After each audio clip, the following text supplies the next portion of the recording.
Hello, welcome to Learnovative Agile and Scrum video series. Our vision is to make learning special. These videos help you to understand the concepts through easy and simple ways and boost your knowledge and confidence to apply these concepts at your workplace. My name is Vijay Bandaru. I'm a certified Scrum trainer and certified Agile and leadership coach. I conduct certification workshops and I also help organizations in their agile transformation journey. In the current video, we're going to discuss Scrum values. Why these values are important to the Scrum teams and organizations. And if you are working as a Scrum Master, at the end of the video, we discuss one facilitation technique that helps you to see how your team is demonstrating these values. Scrum has 5 values. Easy to remember: force, F O R C C, the last letter instead of E, C, force. F stands for focus. They focus on the current sprint work, current sprint goal. They focus on one item at a time. O stands for openness.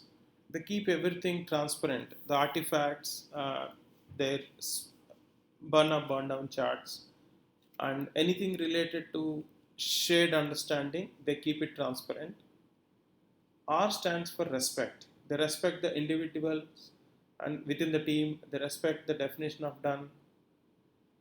C for courage. Courage to take up challenging work, courage to say no, courage to take up help. And the other C is for commitment.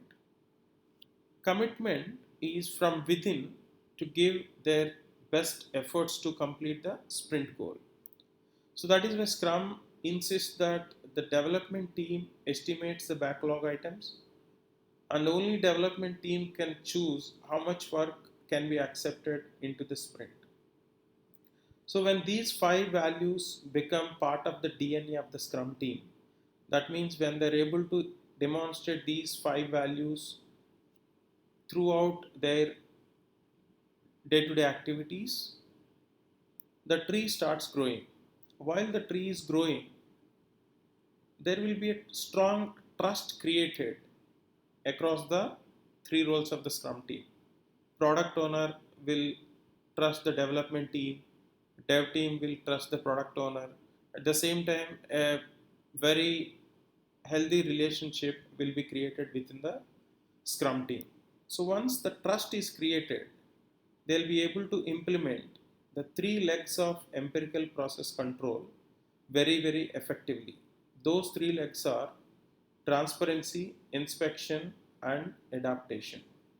So when they are able to implement the 3 legs of empirical process control, the teams will become high performance teams.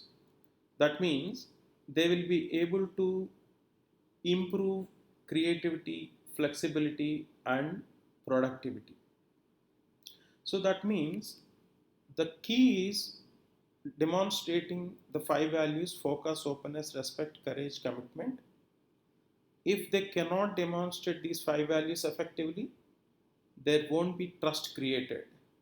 When there is no trust created, they can't be transparent with each other within the team. When transparency is not there, the inspection and adaptation cannot be effective and they won't give the expected results. That means the whole empiricism concept itself gets impacted. As we discussed in our earlier video, which is process controls, Scrum's foundation is empiricism. That means Scrum is built on top of the empiricism. So when empiricism gets impacted, the teams will become mediocre teams. They cannot be high performance teams. That means their productivity, creativity, and flexibility cannot be increased. Now, as a Scrum Master, you need to ensure that these 5 values are part of your team's DNA. Now, how will you ensure how your team is demonstrating these 5 values? So let's take a simple facilitation technique to assess how your team is demonstrating these 5 values. Let's say there are 5 team members in your team. Give all of them individual post-it note, just like these post-it notes, and ask them to rate these 5 values according to what they feel based on their observation and their interactions with the other team members in a weighting scale 1 to 5. So 5 is highly followed, highly demonstrated. 1 is least demonstrated. So let them individually give these ratings for all these 5 values like this.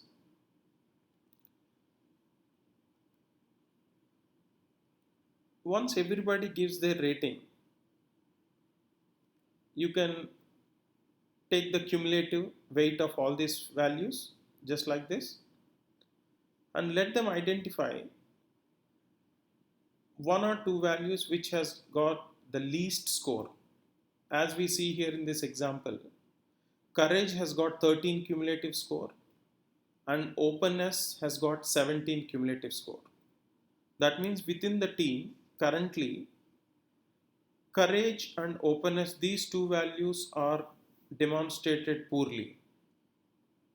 Now you have brought the awareness of this information within your team. Now you need to help them, once they have the awareness, how they can improve these values. So you can take a coaching stance and help them to come up with some concrete steps to improve these 2 values going forward.